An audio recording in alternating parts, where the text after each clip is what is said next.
I had one client come to me and say, "Hey, Mickey, I followed your advice, but now all my customers are mad at me."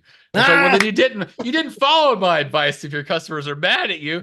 First rule is do not alienate your existing customer base."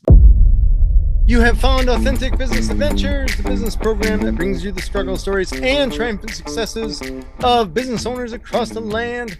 Downloadable audio episodes can be found in the podcast link found at drawincustomers.com. We are locally underwritten by the Bank of Sun Prairie, as well as Calls on Call, extraordinary answering service, and of course, the Bold Business Book. And today we're welcoming / preparing to learn from Mickie Kennedy of eReleases, the PR model of the world, I suppose you would say, or something of that nature. So, Mickie, how is it going today? That's going well. How are you? I'm doing very well. Tell me just really briefly, I guess in a nutshell, what is eReleases? So, eReleases is a press release distribution platform. I started it a little over 25 years ago.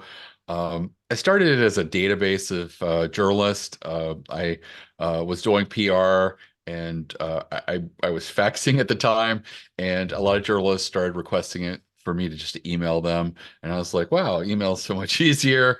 And so I just started reaching out to journalists and building a database, and took about a year. And I launched with 10,000 journalists who said I could send them press releases. And I was just a matchmaker sending press releases to journalists. And over the years, PR Newswire reached out to us and said, "Hey, we like what you're doing. We'd love to support you. You're helping small businesses and entrepreneurs. Why don't we give you a discounted state or city distribution?" And I was just like, "Hey, most of my customers are e-commerce. They're doing national business. I'd really like to offer national distribution." And so, they charge $1,600 for a 600 word press release today. So it was a big ask. So we met. One of the things I discovered was that they have an overnight editorial team that doesn't do very much. They have to be there in case there's breaking news or getting something out to Asia, but there's just lots of hours of downtime. And I just said, "Hey, I could schedule all my releases for next business day by default. Your people could set them up overnight, so it'd be no additional labor." And with that in mind, we finally did agree that they would give me a national distribution for all of my press releases. And so that's the big aha with us, is you get a national distribution over PR Newswire, which is the oldest and largest newswire of press releases, with spending about a third of what you would pay if you went directly through them. Nice. So, just for those that don't necessarily know, and even for me, because I think I know, but maybe I'm wrong, what is a press release? So a press release is just an announcement to the media. It's usually written in the third person. You may have a first person quote where you say something in the first person. And it basically is just a message to the media where you're announcing something. It usually you want to make sure you cover the who, what, when, where, why, and how of your announcement. And hopefully it's important enough that it's got the building blocks for journalists to write an article about you.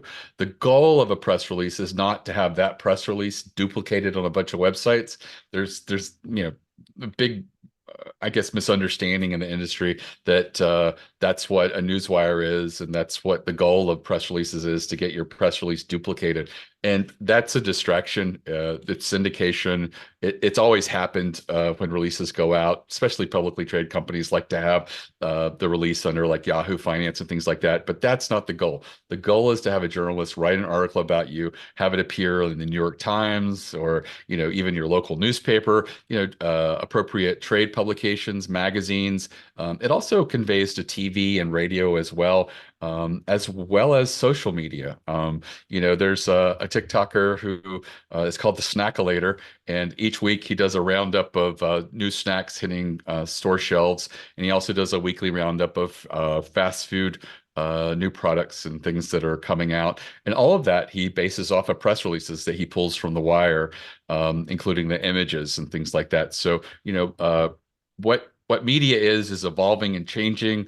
It started decades ago with blogs, and now it includes a little bit of everything. But a lot of these same people do rely on press releases because it's a great way to get information, to get photos, and get it, really early and in advance of everyone else, and be able to use that and collect it. And the great thing about a wire, I mentioned PR Newswire, is that it is a single place where a lot of people use it. In the US, we have a duopoly basically, where two people control the wire of press releases, and it's PR Newswire and Business Wire. And it is the main place that most journalists go to because they probably, 97% of all press releases of importance do end up there in either of those two places. And so, for that reason, you definitely want to make sure that you're on one of the major news wires.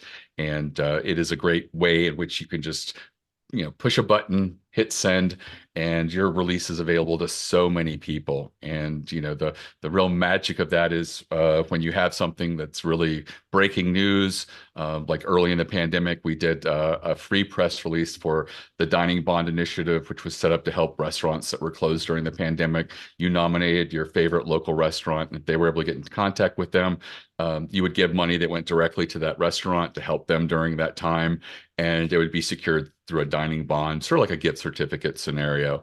And just by hitting send once, it got over 100 articles. Major places picked it up: Wall Street Journal, Washington Post. We quit counting local newspapers because there were just so many, but we reached over 100 articles that were individually written about them through that, and it just shows you that the leverage opportunity that's out there. Over $11 million was raised through that one marketing effort, and I challenge anybody, no matter how good you are at marketing, show me where what would have cost $350, you can hit a return of over $11 million, and it's I think it's very difficult to do. And I will say that this is a very unusual case study that I have on the website, but it does show a wide example of the opportunity that's out there if you do have something that is of interest to the media. Dang, that is quite the return. That's cool. Tell me, when somebody puts out a press release, because I thought they were just copying and pasting. I guess I didn't realize that the journalists or editors or whoever were rewriting it. When that gets released to these wires and all these places, do those journalists then take that press release as it is and essentially just reconfigure it, or are they having to reach out to someone and say, hey, I got a few more questions, kind of thing? Right. So you can always tell that you've done a good job when you get an article written about you and the journalist has not contacted you. And Oh, nice. surprisingly, that is the majority of what happens is you get articles written about you and you didn't know it. So, I tell my customers, check out Google Web and Google News. A lot of places that opt out of Google News still appear in Google Web. And if you do a search and go to the little drill down and pick the date of your press release distributed to today, it allows you to define your search a little bit more, so it's definitely or more likely from that press release that these places covered you. And you can then search by product name or something that's specific to the press release announcement within there. And that's a really good way of trying to find out. But journalists will contact you if they need clarification, they don't understand something, they need more information that they couldn't get on your website. And also if they're working on something that's, slightly related. So maybe you've got a logistics solutions that's for warehouses, and maybe this person is writing a story or covering something that is maybe tangentially commercial space, and they're wondering if this could be applied to that market as well. And so they may contact you for that. But most of the time, journalists are busy. They're a lot of them are shy English majors, so they prefer not picking up the phone or playing tag through email and things like that. So you get a pat on your back when you get articles written about you and they didn't contact you, because it definitely is not the norm that they contact you unless they do have to get more information or clarification. That is cool. Now tell me, when a press release goes out and it gets picked up, journalists, do they call them journalists or editors? I don't even know. So most of the time they're written by journalists or writers. Sometimes they can also be editors. People are wearing a lot of hats in this industry. I don't know if you know, but the publishing industry is not as strong as it used to be. So a lot of journalists are having to do more with less resources. And so it used to be that, people would be expected to write 2 or 3 articles a week, and now they might be expected to write 2 or 3 a day. And so the Wow. time where they would go and research for hours is minimal. And so that's why I think that the being in a newswire is so important, because it's just one of two places that they generally can start their search and end it. And when they log in, they have a journalist login access. It's over the web. Um, they will be presented with their feed. And it may just be an industry feed if they cover one industry, or it could be brought together of 2 or 3 industries. And it could also have inclusions and exclusions. So you can say, I don't want to see stuff in my feed of headlines if it involves these keywords. Like maybe I don't cover the retail world, or maybe I only cover, high fashion. And if you mentioned Levi's or Target, I'm not interested. So you can really customize it, which makes it a valuable tool and resource for busy journalists. All right.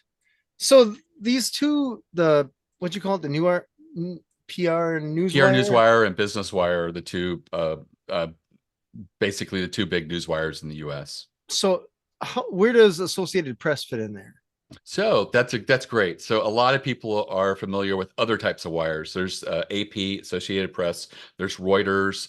There's UPI, United Press International, and Dow Jones, and a few others. So their model is completely different. They don't disseminate press releases. They have a team of writers, and they get press releases, and they'll turn them into their own articles. And so what happens if I'm the Baltimore Sun, and something happens that's big, national news, like I don't know, the president gets a flat tire, rather than have a busy Baltimore Sun journalist write that article, they just pull it from the Associated Press. They've already written the article. They've written it once, and they license it to lots of different places. And a lot of these publications will belong to one or multiple wires. And the way it works is they'll just pull that article, put it in their newspaper, and rather than have to pay their journalists to write that article or take them off of another story, they can just license that. And then at the end of the month, or whatever the term is, they add up the number of articles that they used from those wires, and they pay a fee to them, or they may have a subscription arrangement or something like that. But that's the way they worked. So would Reuters or the Associated Press post a press release on as content? Never, because they can't hold the copyright to it. But they could Oh, take that press release and then turn it into an article that they've written. They control the copyright, and they can then license that article to others. oh, interesting. So they're somewhat of a middleman, kind of ish.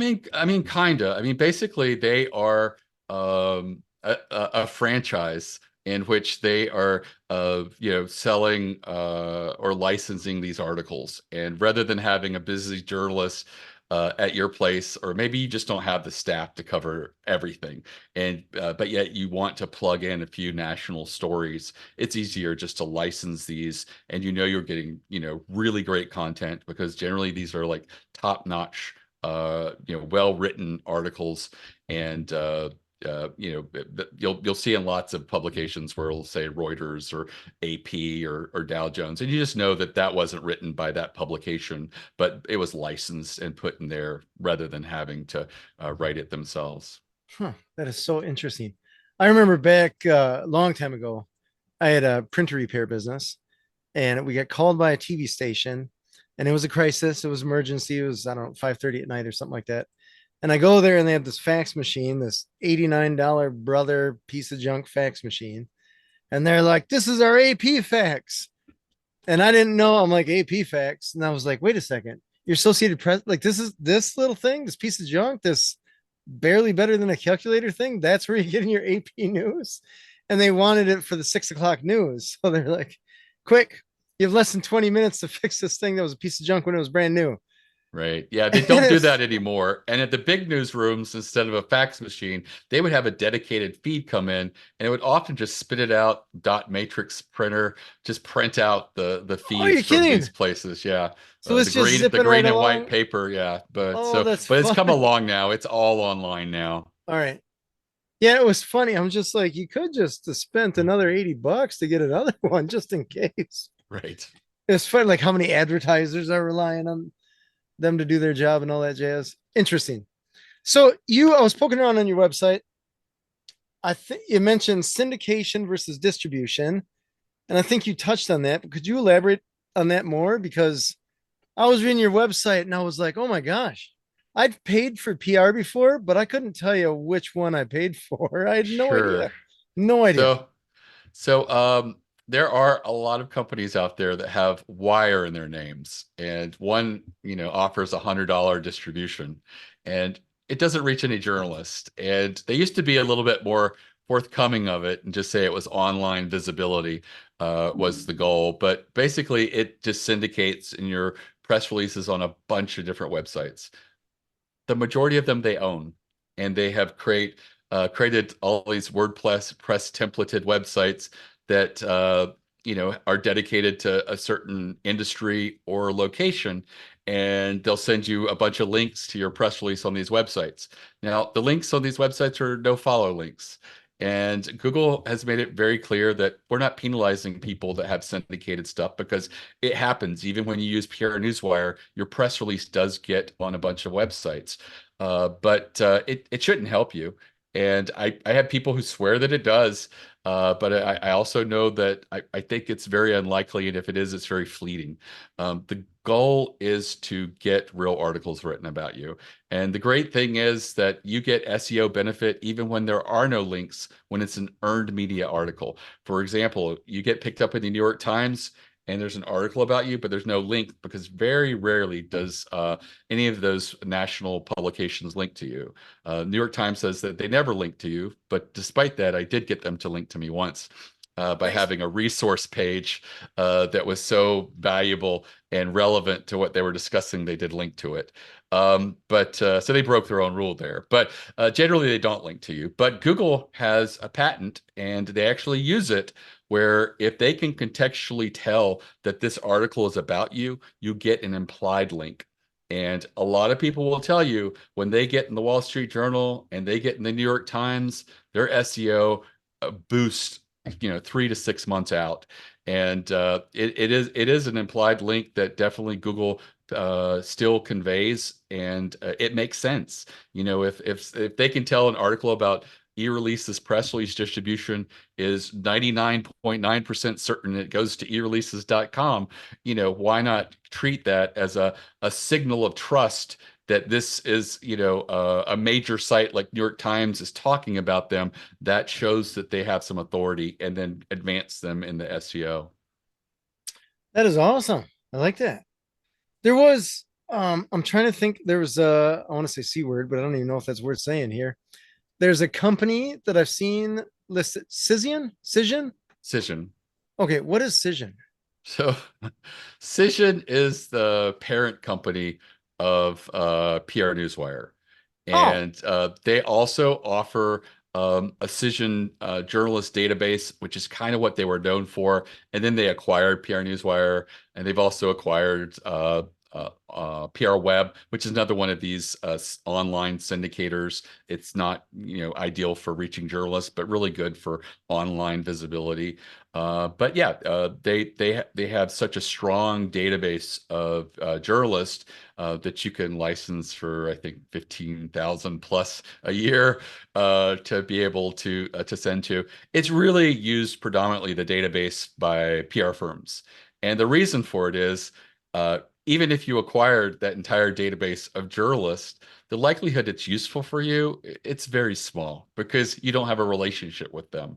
But a good PR firm will take that database, follow it as new people come in, use it to introduce themselves, and start a connection and a relationship. And hey, how can I help you? What kind of stories are you working on?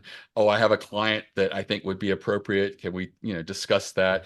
And a good PR firm is really good at that in establishing relationships. And for them, the database makes sense to have and to have access to. But for some people, they just buy the database and do the shotgun approach, and then are surprised or not surprised when nothing happens. And I think it's just it's relationship based. When I started eReleases, I contacted 10,000 plus journalists myself for a year, and said, "Hey, I'd like to send you press releases by email," and they're like, "You're not going to charge us?" That's what that was. I heard that again and again because they thought this is great. I'm just sitting here in front of my computer, and all of a sudden, I can get these press releases rather than going to this dot matrix printer that we all have to share in the office and look at stuff that comes in and things like that. So it was really innovative at the time. And I think that, but it still shows that relationship-based things work well. And I always tell people that PR firms are definitely great, and if you can afford them, go for it. But with many costing 20, 40, $60,000 a year or more, it's outside of the budgets for my customer base, which are entrepreneurs, small businesses, authors, speakers, startups and things like that. So I say, hey, take advantage of the wire, draft press releases that are compelling and strategic and important, and get those out. And you'll definitely, if you're doing a PR campaign of 6 to 8 releases, you should see 2 or 3 of them get some media pickup. Nice. So when you have a client, are they kind of a one shot, one kill kind of thing? Like, hey, we're a new business, PR go or press release goes out and they move on with their life? Or are Well, they some is the of some idea of that them do. Some of them okay. do. We do sell a la carte because we just want to keep the entry, affordable for people to dip their toes in without a commitment.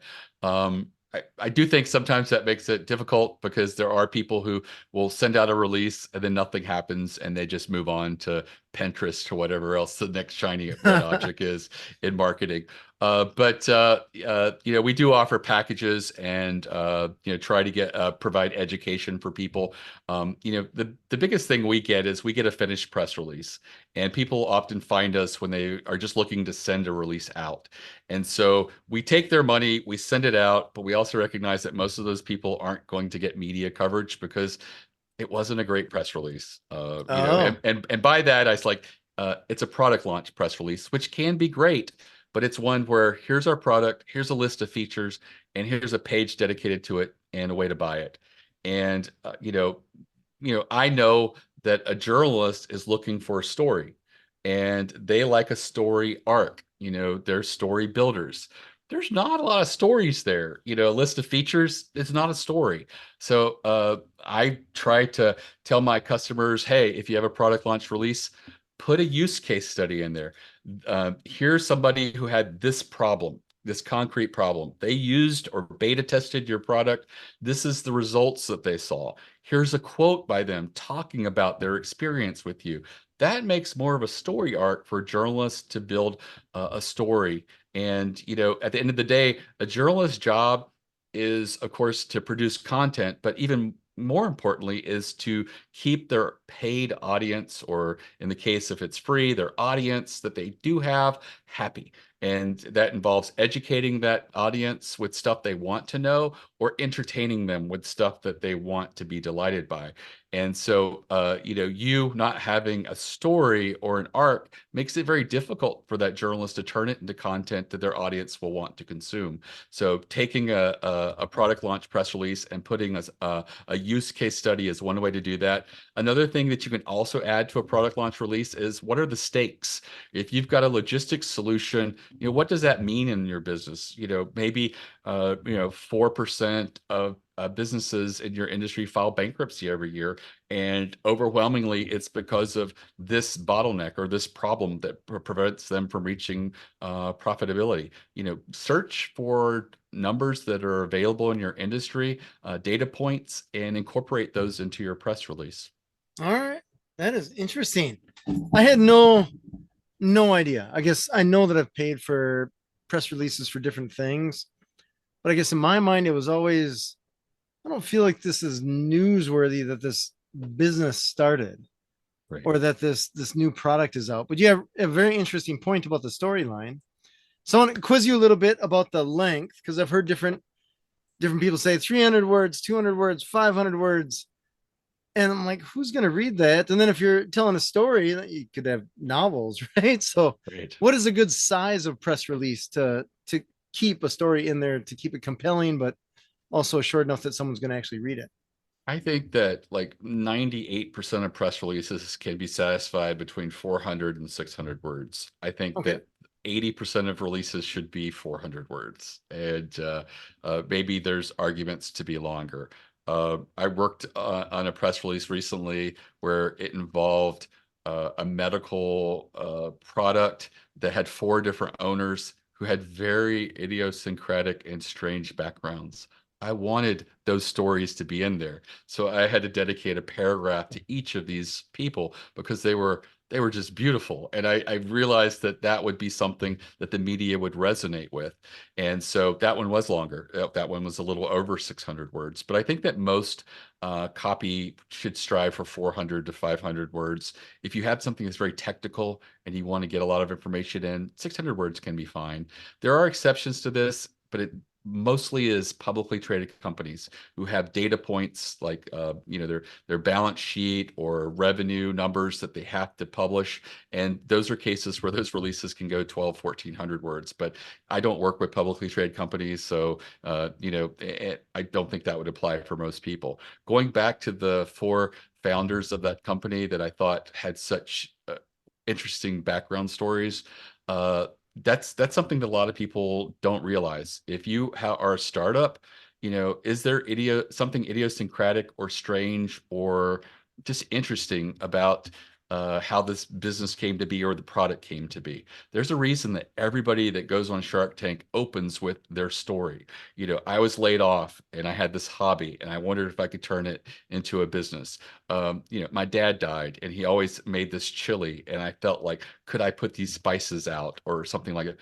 And what it is it's a way to just break through all this, corporate logos and names and just get people to care about you, have a human interest element. You're humanized, and people love, the stories behind businesses, what the journey was. Sometimes these are inspirational. They're often vulnerable.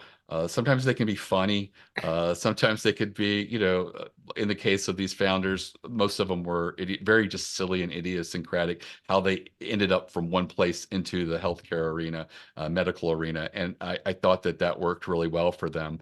But, don't discount yourself. A lot of small businesses want to appear more corporate and professional, and they don't like to share, mistakes they've made or obstacles they've overcome. But I had one client who had an embarrassing story of how they had to cancel Thanksgiving, and the whole family's having to, fulfill orders and put them in boxes to get them out when shipping opened on Monday. And I told them they should put it in the press release. We didn't lead with it. We put it down towards the bottom. But it became the opening paragraph of a two-page Inc. magazine article about them.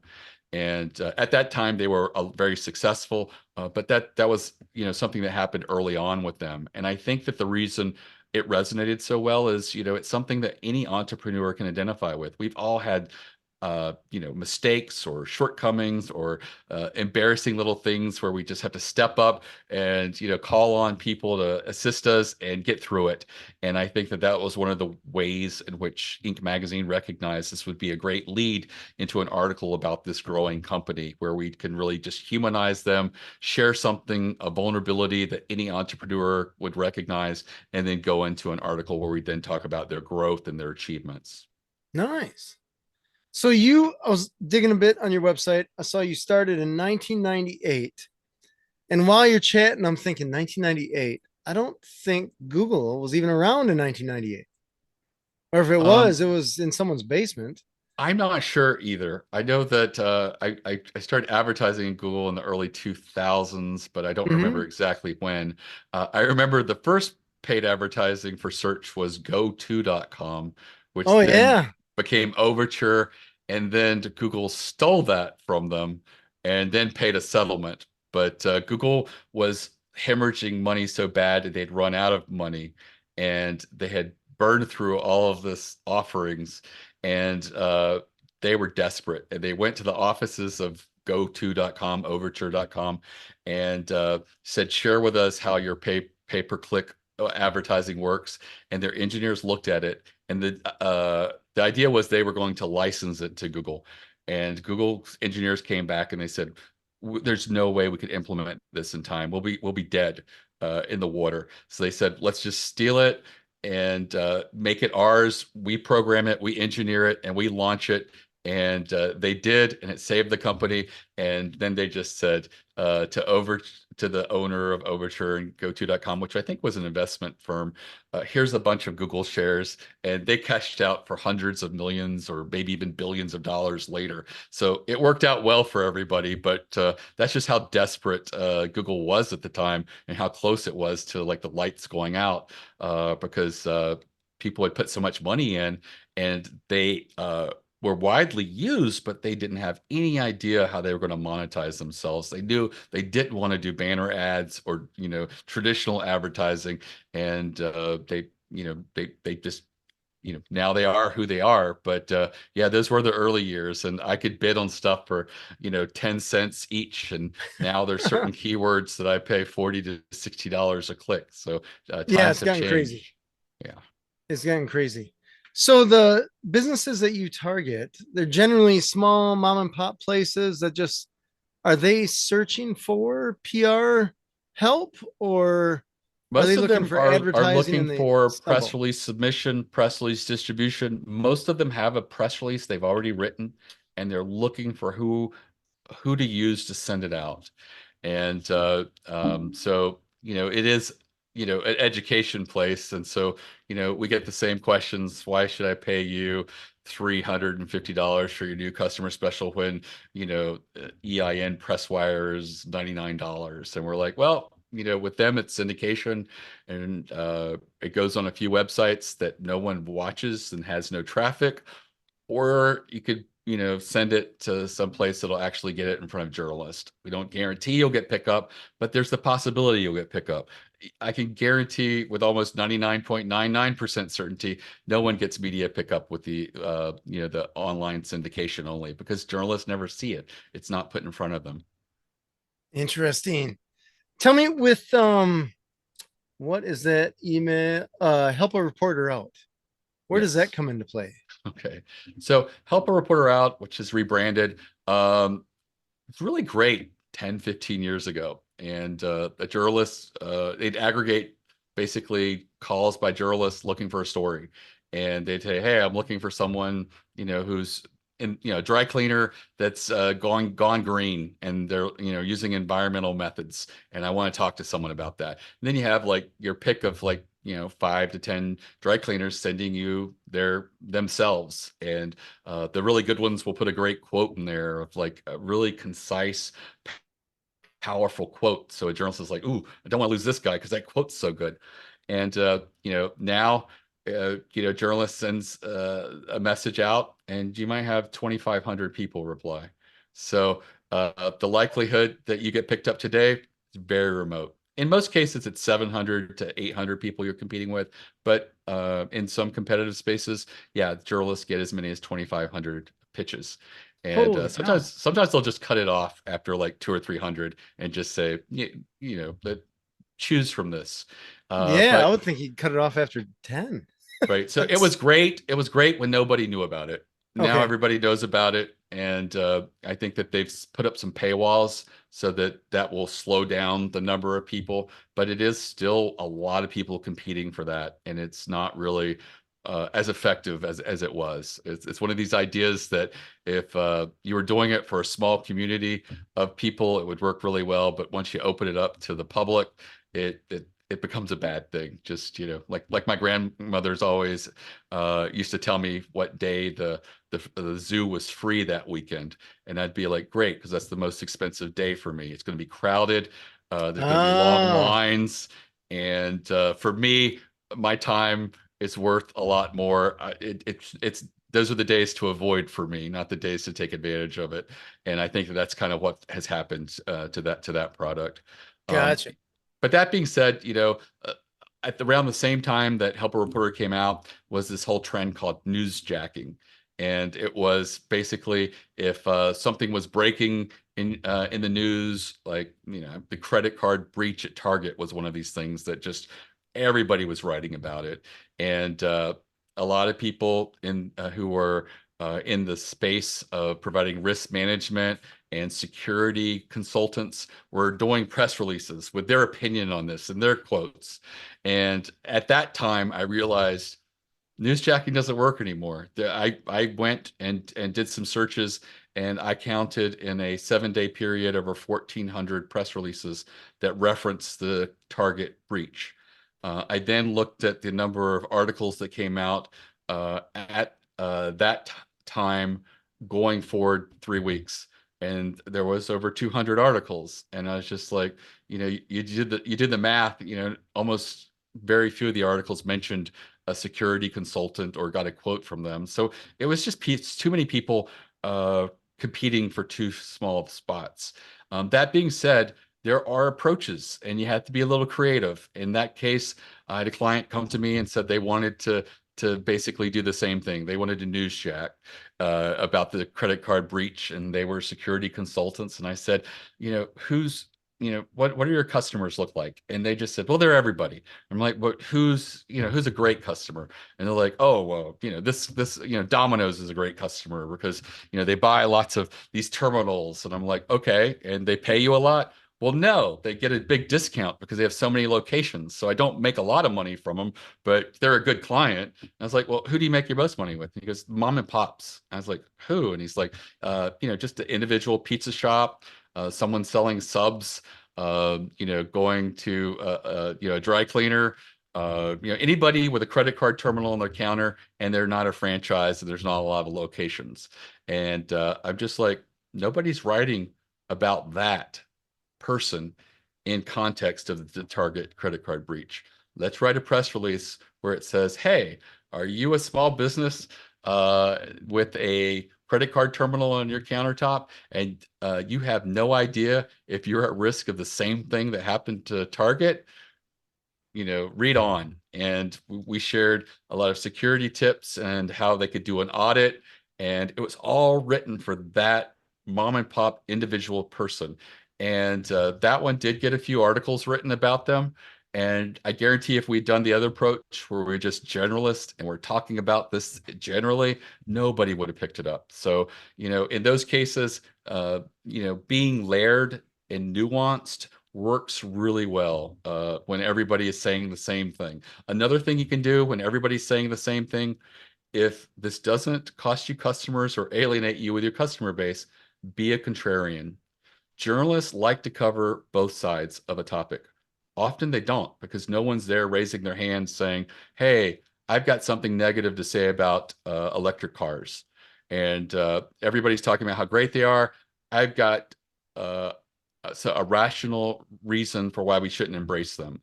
The environmental cost of pulling these out of the ground, the labor involved with some of this stuff with children is crazy. Taking 30 to 50,000 gallons of water to put out a fire involving electric car, I don't know. And not to mention, are we creating a bigger landfill problem at the end of the life of these batteries? And maybe we should slow down, answer these questions, and then think about it going forward at a pace that makes sense and at a way in which we can address these issues. And I think that is a rational way in which you can be a contrarian and not seem like the crazy person that's out to the left with conspiracy theories and things like that. But often what you'll find is if it's a big hot button item that is often in the news, you can often be in multiple articles because you're the only person that's been quoted and give an opinion that is the con side of it. And that's a great way to stand out as well. That, it's so funny you say that because I was joking with my buddies. I mean, this was back the first time that Trump ran. I'm like, that guy's a marketing genius because all he has to do is get people fired up. And he's got a crowd that is super easy to fire up because they're just looking at something like, we got all these pitchforks. Let's find a target kind of thing. I'm like, it's marketing genius. And I was trying to think, how can I apply that to my business? Right. And I couldn't think of a way without pissing off a lot of people. Right. That Uh, is the thing about being contrarian. I had one client come to me and say, "Hey, Mickie, I followed your advice, but now all my customers are mad at me." I was like, "Well, ah, then you didn't follow my advice if your customers are mad at you. First rule is do not alienate your existing customer base. Make sure sure. the opinion that you take is not going to cost you customers or make it difficult for you to keep your customer base." You raised an interesting point, though. We're in the customer service business, and I feel like customer service with kiosks and self checkouts and stuff like that is circling the drain. So maybe we could do something. I'll have to check into that or dig into it. So tell me a story about writing a press release because I bring up the help a reporter out thing because I subscribed to those emails for years. And I think I've submitted 2 articles because I was like, okay, this one really applies to me. At the time, it was printer repair or something like that. I got to write a press release. And I'm like, what does a press release look like? I didn't even know. So when you say people are offering press releases to you for you to release, is that typically what people do, or are they actually hiring a writer that knows what they're doing? I think for a lot of people, they're writing the release themselves. And I don't have a problem with that. If you look at a press release, they're supposed to be very readable and understandable. They're supposed to be like a eighth grade level, so, the complex words outside of industry related jargon that needs to be there. Yeah, you don't want to have the 25-cent words when the 5-cent words work fine. And I do believe that the average person can look at a press release and a template and write a pretty decent release. And for those that can't, I think you can lean on AI. The great thing about an AI written press release is uh, it it isn't going to be published in these articles and places like that. Uh, it'll be written as an article by journalists. So you're basically just providing a tool for the journalists to hopefully turn into articles. And so me personally, I don't feel comfortable putting AI written like blog posts on my website because I feel like, I don't know how Google is going to feel about that today or a year from now. But I know that Google can definitely determine that that was written by AI. I know that Google has the powers and the might to figure it out, and I don't want to con anyone. So I'm protective of the content I put on my website. Uh, if a press release was going to be the end product, I wouldn't suggest AI, but the fact is it's not supposed to be. It's the article that's written by journalists. And so I say if you're not a great writer, feel free to lean on AI. Where I think AI falls short with a press release is the what the press release should be about. If you just say, "Hey, I'm a press release distributor and I've been in business since 1998, and here's my about section, write me a press release." It'll write a press release and it'll probably read well, but it's not going to be newsworthy or important enough for a journalist to probably engage with it. So, maybe you could brainstorm with it, but I find that a lot of times you want to come to the AI knowing exactly the hook, what you want to promote and what the lead is, and go from there. And that being said, I often, I feel like I'm punishing AI. I will be like, rewrite the third paragraph. Give me five or opening paragraphs. Trying different approaches. Give me 20 different headlines to choose from with this thing, and I will then take what I think is the best and maybe incorporate some elements from the other pieces. But if I'm not happy with it, I go back to it and make it, rewrite it, and redraft it, and get to where I need to be. Um, with Chat GPT specifically, I found that with 3.5, I couldn't get it to write a 400 to 600 word press release. It would stop at 270 to 280 words most of the time. I don't have that problem anymore. My approach then was to break it down and say, give me the opening paragraph.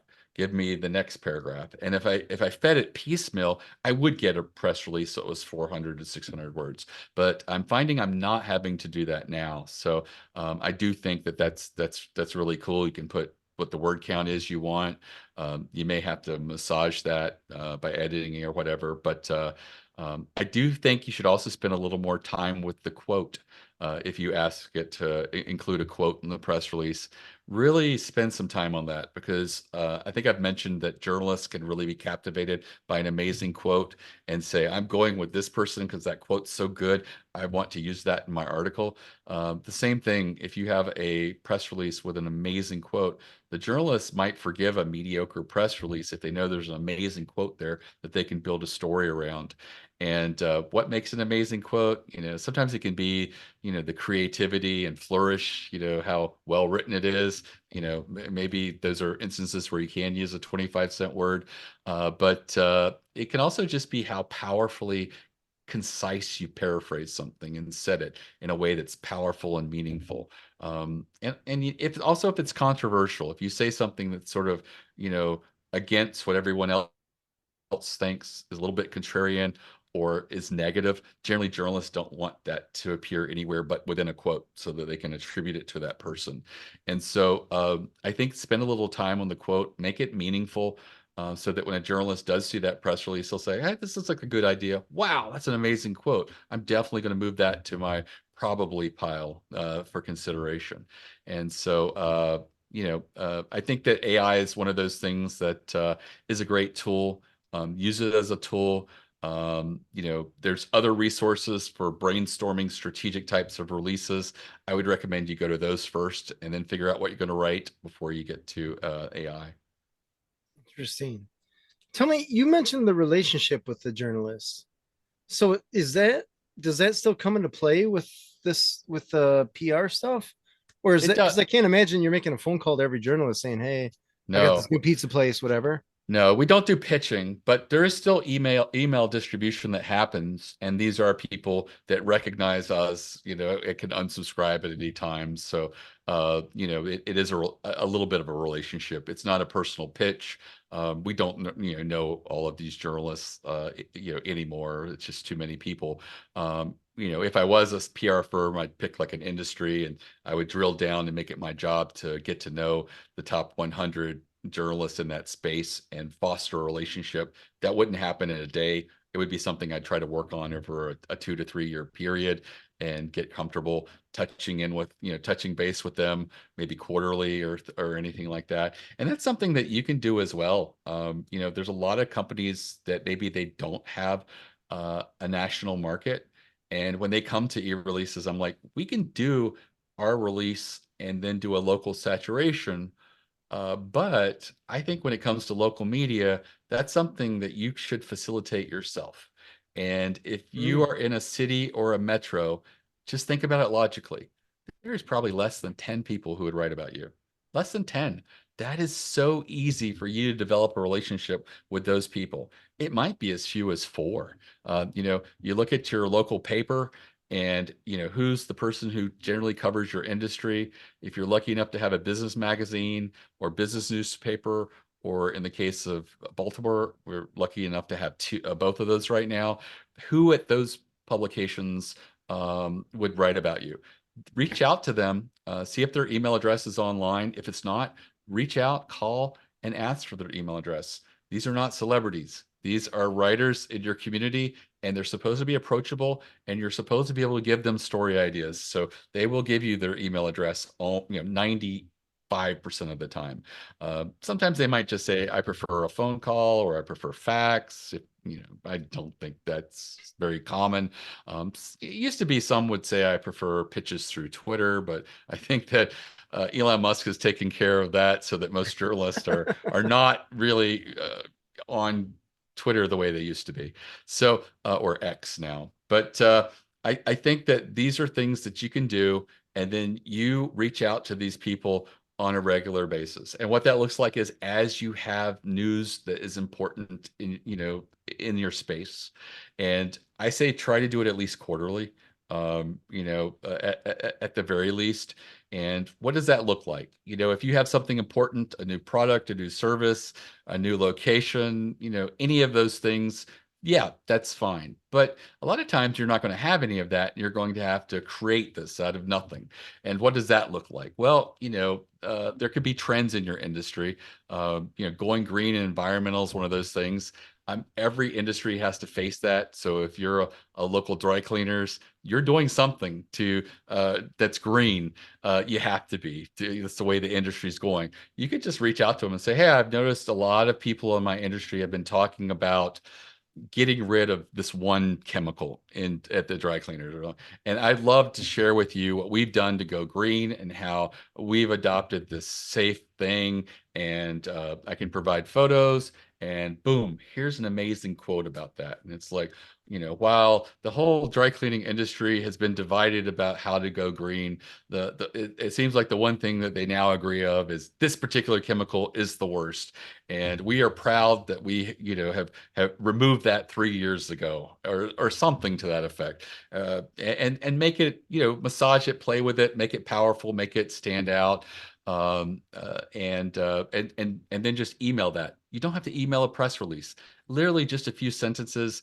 I do think having a great quote in there will make you stand out.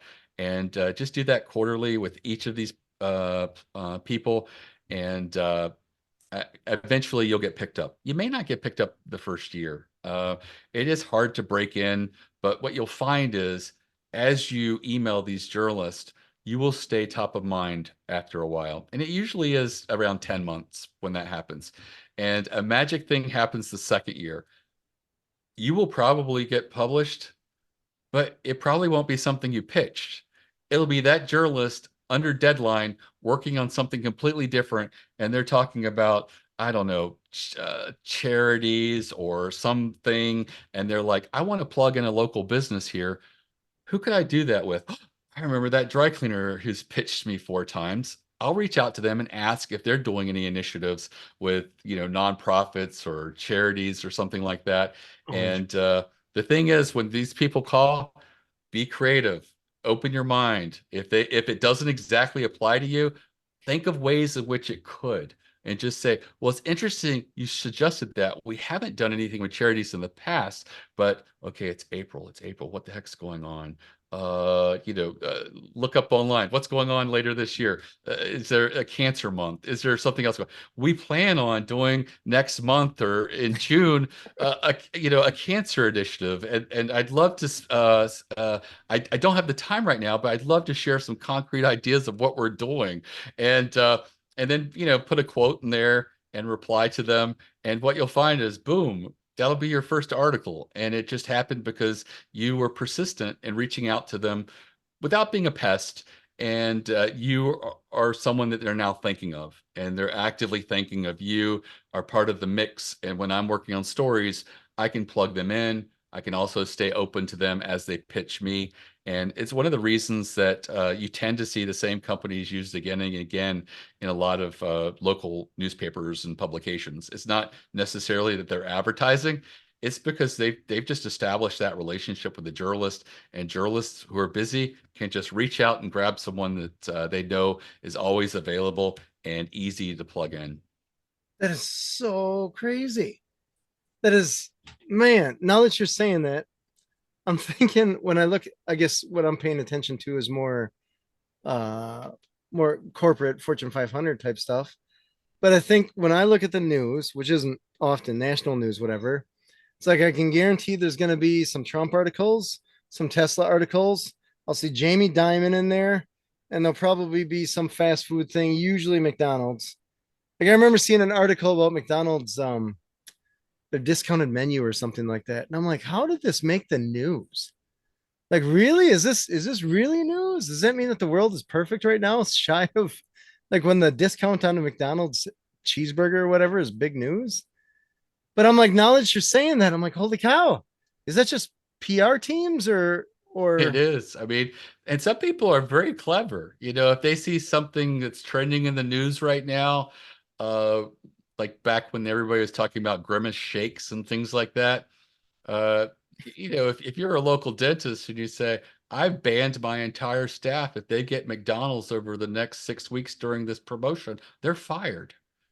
And Wow. and you put a quote in there and you send that to your local newspapers and business magazines, they're probably going to contact you. And that's a great way in which you're kind of newsjacking, but you personalized it very much for your business. And you can just talk about, I'm a dentist. I see people putting garbage in their mouth all the time and the outcomes. And right now, there's this company promoting these purple shakes everywhere, and people are going out and buying 3 or 4 a week. I'm not going to participate or encourage it. And so, a grimace shake is not a protected class, so therefore, I will fire anybody who brings in McDonald's over the next 6 weeks while they're serving these awful things. And you just put that, don't say awful, go get a thesaurus and say something crazy and powerful and weird. People will remember that. And people will remember, oh, that's the opinionated dentist. But That's he has a point. I can just imagine the front desk person reading the news like, wait a second. And she looks over at her lunch like, oh, throw in the trash, throw in the trash. Oh, that's genius. Mickie, thank you so much. You shared a ton of information about PR stuff because I've heard of it. I've paid people and companies to do it for me. I know now I did it wrong. Um, I guess what I was looking at, I know what I want to ask you. I have seen places have little like we got Fox, we got NBC, we got CNN, little things like featured in, and then you try to click on it, like it's not a link, it just shows this little logo. Right. So is that one of those games where you just send it to a wire and it was featured in kind of thing? Right. And even when you go over PR Newswire, a little bit of syndication happens. There's like 100 of those links, and you can pull those logos. There's always usually a Fox affiliate, an ABC affiliate. So yeah, you get to put the little logos up if you want to. I don't know how meaningful that is. I think that when you have an actual article written about you, that's the real goal. And the reason for that is when someone reads an article, there's this huge credibility thing that happens. A journalist has written about you. We often see that as a signal of trust, and we allow ourselves to have an emotional response to the article that we do not allow when it's an advertisement. When it's an Mm, ad, we are rigid. I might click through just to see what this is about, but yeah. I'm not buying. Walls But are when it's up. a Yeah. but when it's an article, it's completely different. I've read so many blog posts or articles about Kickstarter campaigns. I'm like, whoa, this guy is cool. He has figured out this little niche and need. And you know what? I don't really need it, but I'm going to click through. And next thing I know, it's like, it's only $35. I'm going to help this guy support his dream. And next thing I know, it's like, I don't know if I'll ever even get this, but I just spent $35. And that's what happens with earned media. And you can then take that article and rather than have these logos, put that article on your website. Take that article, take that link, share it on social media, put it in front of your customers and your leads. And people always go, they're already customers. Why would I put it in front of customers? And like churn. There's always a certain amount of customers that are going to shop around and say, I just need to make sure I'm using the best company. So we're going to try a different one this year. If they read that article, they get that same signal of trust, that social proof when a journalist writes about you. They're like, we're with the right company. No need to move around this year.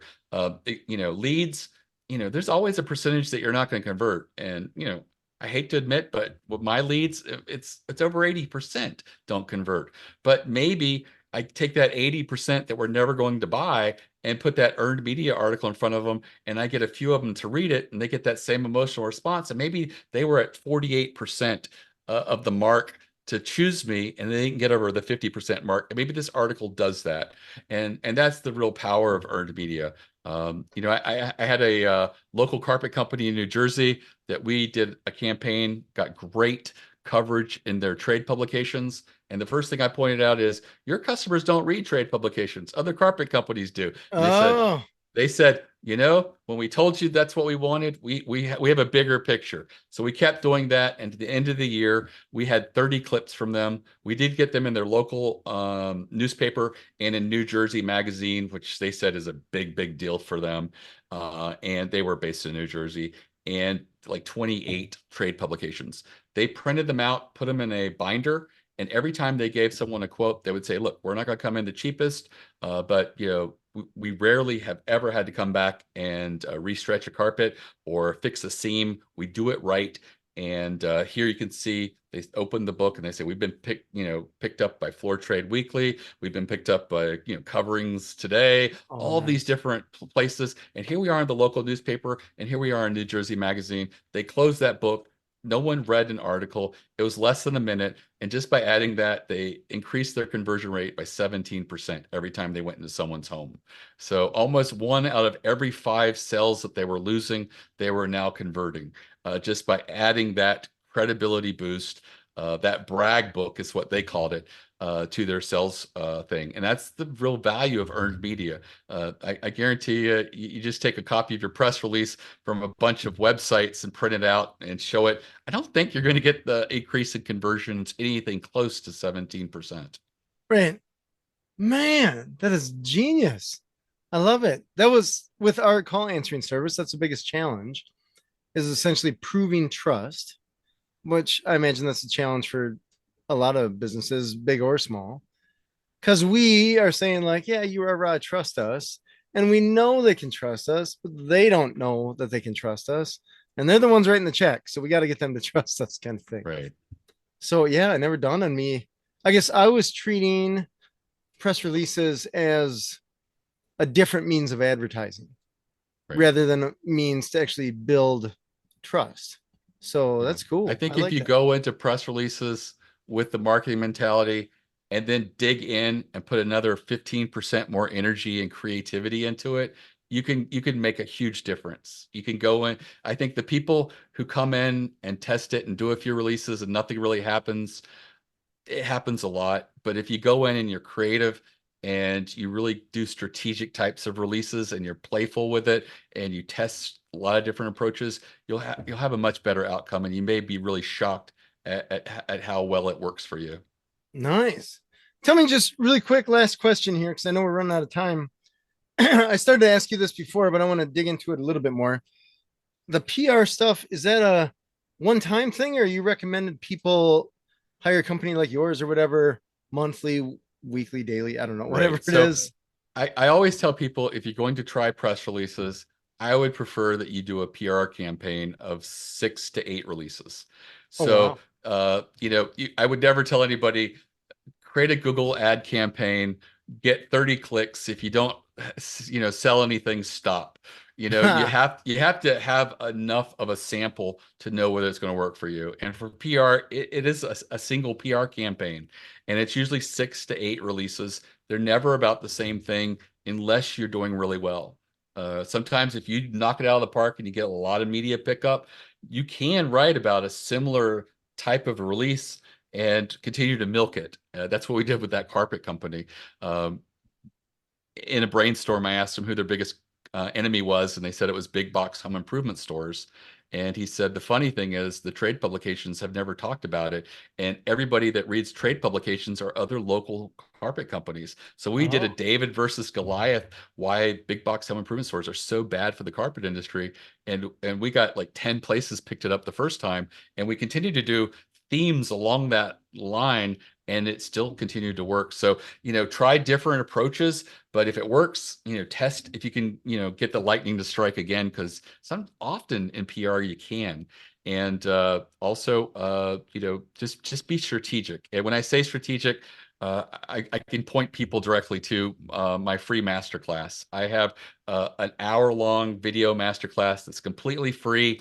It's good for anybody from no background in PR to people who've tried several, and it will teach you what are strategic types of releases that anybody can incorporate and do. And it's available at ereleases.com/plan, PLAN.